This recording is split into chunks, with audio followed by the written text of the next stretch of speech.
they'll be... we've done the tests on them. I don't know much about the actual technical side of that, but the lights will be really good. They'll cover all... there won't be any dark spots on the oval, whether it's a real dark night or a light night, but they'll be really good. We, as far as our training goes, we train and we're very pleased with them, Jim, for sure. OK, let's talk about the big night then, the game on the big night, and talk about your side. What about the imports? The 3 big names from Adelaide, obviously they're playing very well for you.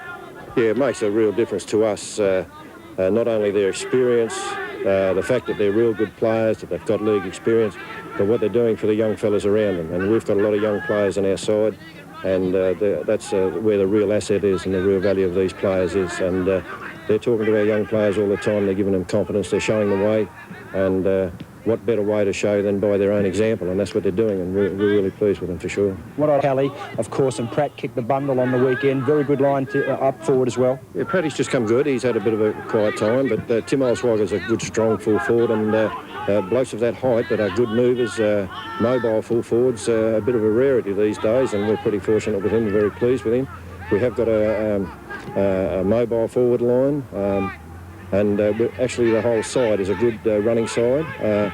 We find that if we keep the forward line open, you know, we can really fire. And with those, with Olsweiger at full forward, with the players coming down, the Bowmans and those sorts of blokes, yeah, it looks all right for us for sure. We know about the young veterans, the Bowmans and the Rabinas, the way they move the football. Let me talk to you about your ruck line-up. If I see you've got a slight weakness, or perhaps haven't performed as well as you might, it's in that rucks. Can you do anything about that? Well, yeah, maybe that's one theory, Jim. We're very pleased with our ruck setup. It's getting better week by week. Tim Harrop has come of age. He played a magnificent game Saturday. Stewie Lloyd's playing real well. Jason Walker doesn't get a lot of acclamations by the media and that, but he plays a steady game every week. They're getting the ball down to the Rovers and they're doing the job. They're playing very well. Plus they're picking up a lot of kicks around the ground. And we're very happy with that setup for sure. Well, you've got the Cats on Saturday night. We're predicting it'll be a big one and a close one. Of course, their strengths were always in their height. This year they've got runners. How will you go against them? Well, you know, if you combat runners against runners, height against height, we're very confident. We don't hold any fears of Casterton. I think with our youth, our enthusiasm, the experience of the boys, Phil Harrison, he's a very good coach, a good thinker. As I said, he leads by example. I think all over the ground, you know, with the home ground advantage, it will mean a big thing to us, especially the young fellas. I think we can handle Casterton all right, no problems. Yeah, and I think if he was a little younger, Neil Sutherland himself might like to be out there Saturday night. Tomorrow night, the big one, Millicent and Casterton under lights. And I need to explain something to you. Normally when we go to training and get shots of the guys from the various clubs training, we have to go out with the camera and stand pretty close to the action. Those shots were taken from well inside the boundary line. May not have come up that way exactly on your screens, but certainly for our camera, the light's certainly adequate to shoot from the boundary. That's very significant for us when we take footage, and they were only at 3/4 capacity. They didn't have them at full bore. They will be tomorrow night, I can guarantee you. Go along to Millicent, you'll get the bird's eye view from no matter where you are of great night football, and it should be a fantastic contest. Max, just talking about night footy, interesting in these two sides. Night football is a bit different. The ball tends to be on the ground a bit more. Perhaps night footy better suited for runners. Probably is, Jim. You're talking about that ball earlier, and I noticed in Victoria they always use that dead yellowy colour rather than the bright one, because they reckon the surface isn't quite as slippery, and therefore you get a bit of dew on the ground. The bright yellow ball has got a heavier coating, so they seem to think that's the better idea. But anyway, it'll be interesting to see. It will be, and the Millicent people are going to use the bright yellow balls. They want the spectators to see all the action. It will be a bit slippery. The ball will be on the ground, but will be a fantastic game. Before we go into the round in Western Bordertown footy, let's have a quick look at the ladder just to show you where things are. Millicent are on top, Casterton are second. And then East, Hampton and Portland, Imperials and North, they're all got a chance of making that final five, and they're cluttered together. Important game for the Saints, can give themselves a cushion. In fact, if they can win that one, and what it down at the other end, Imps and North, they play tomorrow. And both teams needing a win in that particular game. The bottom four, I think, out of it for the rest of the season. But they may, in fact, determine who makes the five. But that's West, South, Heywood and Coleraine. OK, let's have a look at the round. West and East, well, I guess on paper a close one. East Gambia just need this win so desperately, though. Kevin Harris will have them fired up. West, a good young side, they'll run. But also in that East Gambia side, I think 4 or 5 teenagers as well. And I think the ruck strength in the end might be enough to give it to East. Millicent and Casterton, well, we know Neil Sutherland's going for the Saints. He says they hold no fear of the Cats. Well, they should hold some, because the Cats are very, very good. Johnston, Carroll, Williamson and Smith, the tall players for them, very strong as well. They're complemented this year by their runners, Allen, McElwain, Murphy, Wilsdorf, Nolte and Lithgow. Very potent mosquito fleet there for the Cats. But I do think at home, Millicent enough incentive to win that one. Hamilton and South Gambia, danger game for South. I'm going for Hamilton there. Heywood and Coleraine, another danger game for the Lions. Could Coleraine win their first for the year? I don't think so. I'm going for the Lions to win it. And a desperate one, Imps and North, both needing to keep in touch with the 5. I guess the loser is just about gone for 1990. That's a big statement. I think North, with that incentive, despite some injuries, can get up and win a thriller in Western Border League footy. And don't forget, 7 o'clock, Millicent tomorrow night for the night game. OK, let's now go straight into Mid-South East football. And during the week, I caught up with Robbie Ransom. Robbie coached Port Macdonnell in the Mid-South East last year, and was going to play as a player this year, just a player, try and get a few kicks that way, take some of the pressure off. But circumstances down the bay have meant that Robbie Ransom is back in charge of Port Macdonnell. And I did ask Robbie at training during the week what went wrong this year for the bay. Yeah, Jim, we got off to a fairly bad start. Chris come down. We lost 5 or 6 players, experienced Mount Gambier players from last year, 6 or 7 local players. Such a good season fishing. Decided to take holidays this year. They've gone missing. Chris sort of tried his hard to, tried his best to get everyone together and get things going earlier on. Things just didn't happen. I think he was let down fairly badly because the boys just weren't getting out on the track with, to support him. And in the end, I think he'd had enough. So I stepped in the shoes. They're pretty hot ones at the moment too. I guess that begs the next question, Robbie, from me. Why did you bother? Yeah, I know, but I was finishing the year off down here playing. I was thinking of going back to East myself, but Chris decided to hand in resignation, so I finished up staying. They asked our assistant coach Garth, our B-grade coach, they both declined. And that left me, the only one with a bit of experience with coaching, so I decided to finish the year off for them to help them out. Well, I know the Port Mac people would certainly appreciate that. It has been a very unsettling year, I guess, for the Port Mac fans and I guess for football people in general in the MSEFL. What can you salvage for the rest of the season? Yep, hopefully, we've got Tant this week, and hopefully we get a win there to get back in the winning position. There's a few young kids coming on, and just looking at them, giving them a bit of a run, giving them a bit of a look at it, building them up for next year, and hopefully, they can salvage something for the rest of the year. We've still got the B grade in the finals, the senior culture going well, the junior culture. There's still a good group of young kids coming up. So hopefully, I can blood a few of them and all goes well for next season. OK, now this is the big one against Tant. What do you need to do to win? Kick goals. That's the thing at the moment. We're just not finishing off with goals. We're getting it down there enough, but it's just coming straight back out. And boys are just not concentrating for a full 4 quarters. We've just lack of that little bit of depth with players. We get a couple of injuries during a game. We just haven't got the talent and the depth to throw on the field.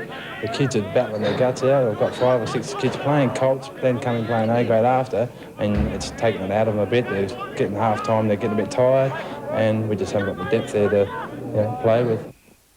Yeah, Robbie, very honest, very well spoken, of course. Robbie Ransom back in the hot shoes, as he said, at Port Macdonnell, and I'm certainly certain if he can get something out of the side, they may salvage something from the 1990 season and build for 91. Let's hope they get their act together down at Port Mac. Quick look at the round of Mid-South East football now. Mount Burr and Robe, it's a big game tomorrow, and they're sitting 1 and 2 on the ladder.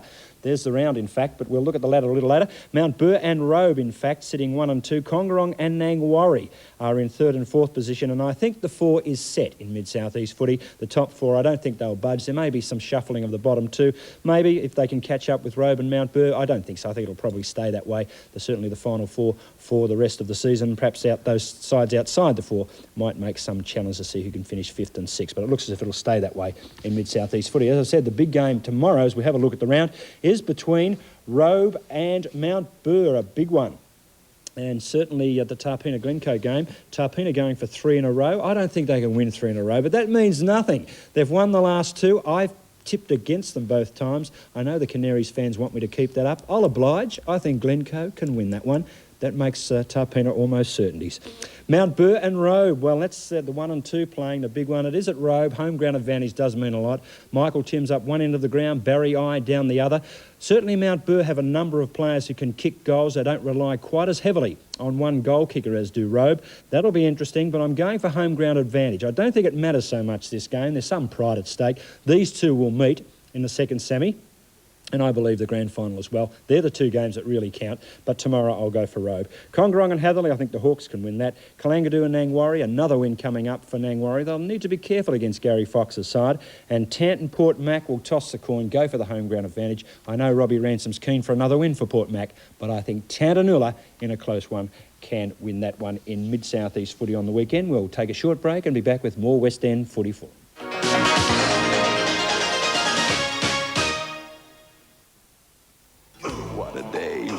Up the track, a job like this could break a man's back. Whistle time comes and I'm sweating at the brow. There's only one place I want to be right now. It's the time of day for a West End drive. It's that time of day. There's nothing like a West End drive. 5:37 should be through any time now. And I know when I crack a drive, Right on time. the bar is never far. It's time for a hard day's draft. On West End Footy Forum last week on the program, we spoke to Ashley Dinning, the captain coach of the Bordertown Roosters, specifically about the Bordertown side. Well, we did that interview in two parts. We'll look at the next part of that tonight. And Ashley, we asked to talk about the future as he saw it of Tatiara football. And Leith Mulligan caught up with Ashley a couple of weeks ago and put that question to Ashley Dinning, the captain coach of the Bordertown Roosters, where he saw the future of Tatiara footy. Well, I think the future of the league's still quite healthy, Leith. Mundulla and Bordertown are so dominant at the moment. Probably sides are a little bit more, perhaps keener, a little bit more desperate overall than the other sides. Perhaps we've been lucky to pick up a couple of players that have drifted into the town over the last couple of years, and that sort of helps the enthusiasm along a little bit. Retaining a few juniors, although we've lost a few. But still, I think the league, a 16 comp, it can work well. I played in Darwin for a couple of seasons, and that's a six-sided comp. That worked very well up there, very competitive. And the Riverland League, that's a six-sided comp. That works very well. But I think perhaps the six-sided comp can fall down when there's such a difference between the bottom sides and the top sides. I think at the River at the moment, there's still four sides fighting for top spot, where here there's four sides fighting for a spot in the four. Yeah, I think it'll work well. There's a lot of work to be done at league level and club level especially, but the league has got a junior development committee going, and I think with continued support in that area, that, the league will continue to prosper. Interleague level, we've proven that our closed boundary system and providing plenty of opportunities for the local boys is working well. There's a lot of talk in the league about uneven competition. Do you think anything can be done to even up the competition within the league? Well, this year Canova were given permits to allow players from outside the league to play. Last couple of years, Canova, were at the bottom of the ladder and hadn't won a game for a couple of seasons, and just with the issuing of, I think, 4 or 5 permits, that's made them the third best side at the moment, and with them being able to bring in 3 or 4 or 5 good players, it's made a lot of players around those key players more competitive, a little bit more keener perhaps, and overall it's made the Canova side a lot more competitive, and without opening the boundaries up, which is something that this league probably will not do, and hopefully they won't, but if we can compromise where juniors are lacking with the permit system, that's probably going to even up the competition a little bit. But then again, it gets down to probably can the clubs afford to import 4 or 5 good players. Overall in the league, are there enough quality youngsters coming up through? I mean, clubs can only survive if they've got those up-and-coming players. That's true. Yes, I think they are around. The league's working very hard on that at the moment. And but just speaking from Bordertown, we've got enough juniors. We can fill our 2 junior sides quite easily. And this year we've brought 3 juniors up from Colts level, under 17s, and 2 are now playing A grade and playing quite well in key positions. Mundulla have done that over the years. Some you know, it depends who they are. You know, their father might not have a farm or a business, and their parents might not be locals and could be bank managers or school teachers, and you sort of lose those kids whether you like it or not. But we've been unlucky over the last couple of years to have some kids that can play football and have a few brains, and they've sort of gone on to university, and we've lost them that way.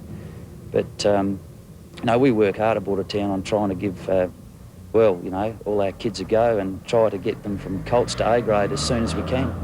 Yeah, very honest again from Ashley Dinning, and certainly to Tatiara needing to look at evening up the comp. They've made certain movements to do that, but it is very one-sided this year, and you can just lay down misère that Mundulla and Bordertown will play off yet again in Tatiara footy in 1990. And I guess, Max, it's difficult when you've got falling populations, of course, to maintain that competitiveness.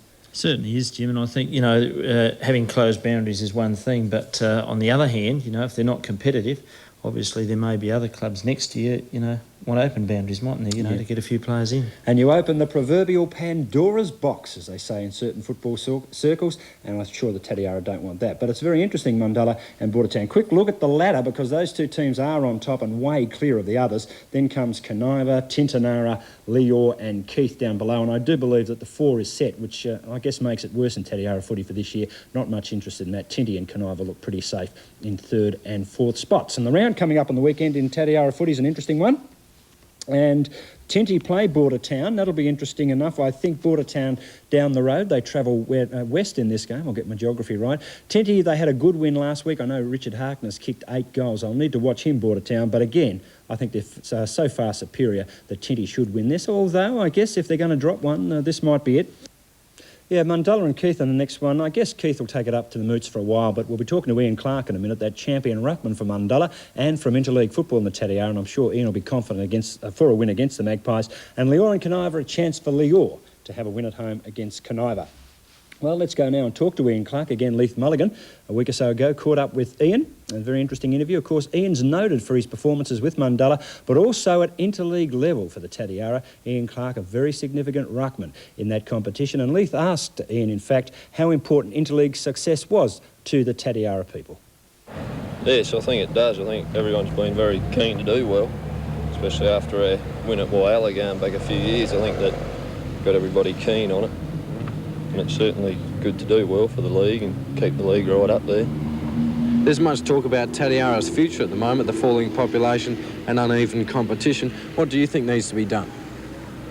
Well, I suppose it's a matter of keeping the young players here, getting the young players playing footy. That seems to be a bit of a trouble to keep them around these smaller town areas, but I suppose to try and keep the young fellas involved in football and keep them keen, and hopefully we can keep going as a league and keep strong. And just about the Tigers, they're doing well at the moment. Who have been the better performers so far this season? Well, Craig Stout, he's been playing well every Saturday. Rob Weezy, he's having a real good year. Came down last year and he's really having a good year. We've got a few younger blokes that are doing well. Brett Stouty, Greg Dinning, they're playing well week after week, so that's good. There's a few promising youngsters coming up, are there? Yeah, well, those ones I mentioned, they've been playing for a couple of years now in the seniors, and Roger Hunt, Greg Andrews, a couple more younger ones that are playing well, and they're probably the reason that we're doing so well at this stage, I think. They're younger players playing well. Now, do you think Dave Bennett's approach as coach has been any different so far after 2 consecutive wins seasons? I don't think. He's normally fairly easy at the start of the year, but this year we've started a lot better than we ever have. We're usually fairly slow starters, but he's got us going a bit earlier this year, so hopefully we can go right through the whole year. Bordertown are obvious challenges this year, again, but Keith, tomorrow, what do you think you need to do to win? Well, I think if we just keep playing team football the way we have been, we've been doing it well so far, and I think if we just keep playing like that, we can go on winning, I think, and win Saturday. Yeah, the Tigers certainly tomorrow. What should be a big game for them in Tatiara football. Well, time now to move into our handball competition for this week. It's Heat 16, the 4th heat of round 4. Craig Pretlove from Border Districts up against Craig Howard from the Heywood Lions coming up in the handball. The 1990 handball competition is brought to you by Arena Sports Store, the big sports store, Commercial Street East, Mount Gambier. Yeah, final hit of round 4. The two Craigs with me tonight. Craig Pretlove from Border Districts in the Naracoorte and Craig Heywood from Heywood in the Western Border Football League. Well, Craig, you're really knocking on the door. So, as we said last time you were on, another big round tonight and you're in with a chance. Yeah, hoping for a big score tonight. Okay, been practising? Yeah, been doing a bit during the week after training. Yeah, that's very good. And Craig, you'd be aiming at 80s to get into those finals, but well and truly possible. Yeah, that's what I need, a few 80s and I'll be right in there. Okay, you better call, Craig Heywood. Heads. You've won. Yeah, I'll go first. He's going to bat away, so Craig Heywood from the Heywood Lions in the Western Border Football League will be first off, 5 on the left hand, and he will be followed by 5 on the left hand by Craig Pretlove from Border Districts in the Naracoorte. 7. 7. 7. Good consistent shooting. It's a 7 again for Craig. And finishes with a 7 after his 5 on the left hand, which is 35, Max? Yes. For Craig, no problems with the call. Now Craig Pretlove has 5 on the left hand. From Border Districts, 7. 10, good shooting. And almost again, but it's a 7. And again, 7. And finally for Craig, a 5. Just blew it a little bit on that last one with his 5 on the left. So total, Max? 36. 36 for Craig Pretlove. Now Craig Heywood comes to the line from the Heywood Lions, the Western Border Footy League. 5 on the right hand. 10. 10 again.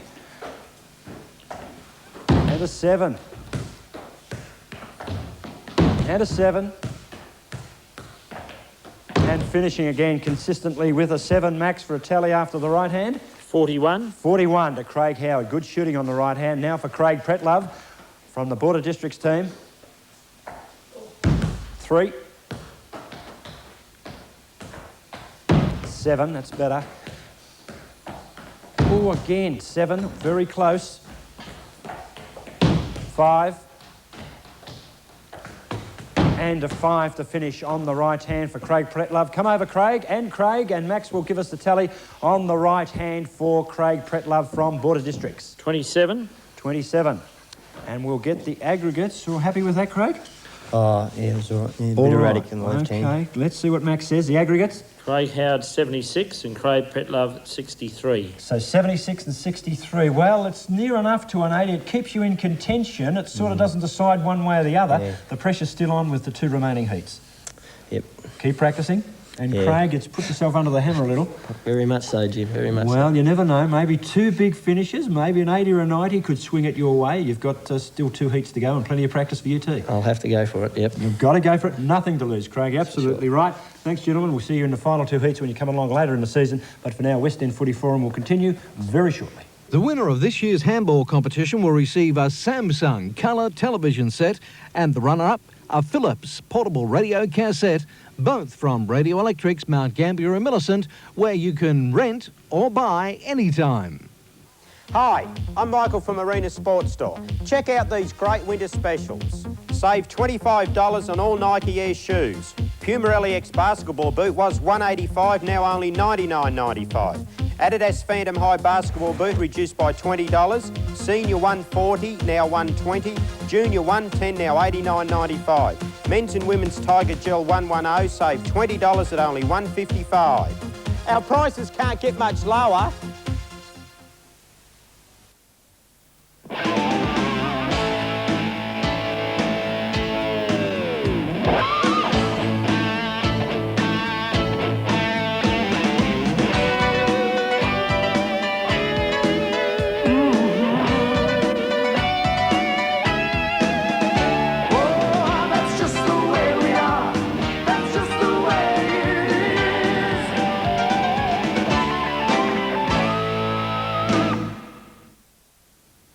Another heat gone in the handball competition, but Rocky Barullo still leads that competition. Robbie Elliott, Craig Howard, David Caston and Clary Squire, all a chance of making the finals, but Craig Pretlove, Andrew Gray and Alan Hinge have got a bit of work to do in the remaining 2 heats, and we'll have a closer look, a very close look at the ladder next week in our handball competition on West End Footy Forum. Well, Max, Carry Naracoorte and some hard-to-predict games last week.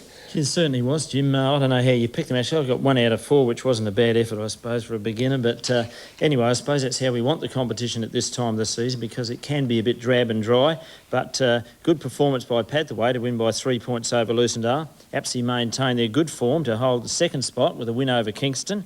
Penola won as expected against Naracoorte, and the upset of the round was probably Eden Hope's 98-point win over Border Districts. I'm sure none of the experts picked this one, and none of those that went to paper anyway. But other than being disappointed with this particular result last week, I spoke with Richie Oliver, the Border Districts captain coach, and regarding his return to Border Districts and how he sees his team's performance so far this season. Yeah, at this stage it looks like we're going to struggle to make it. We've virtually got to win every game for the year, so at this stage we're just going to have to persevere with the rest of the year and see what we can get out of it, I would say. And what about performances so far with the team you've had? Have you been reasonably happy with them? Yeah, obviously if we'd had a few more wins it would have been a lot better, but just at this stage that, you know, as far as we've got a blend of youth and with experienced players, so at this stage we're just going to try and work with the younger players and see what we can get. If Edberg just backs off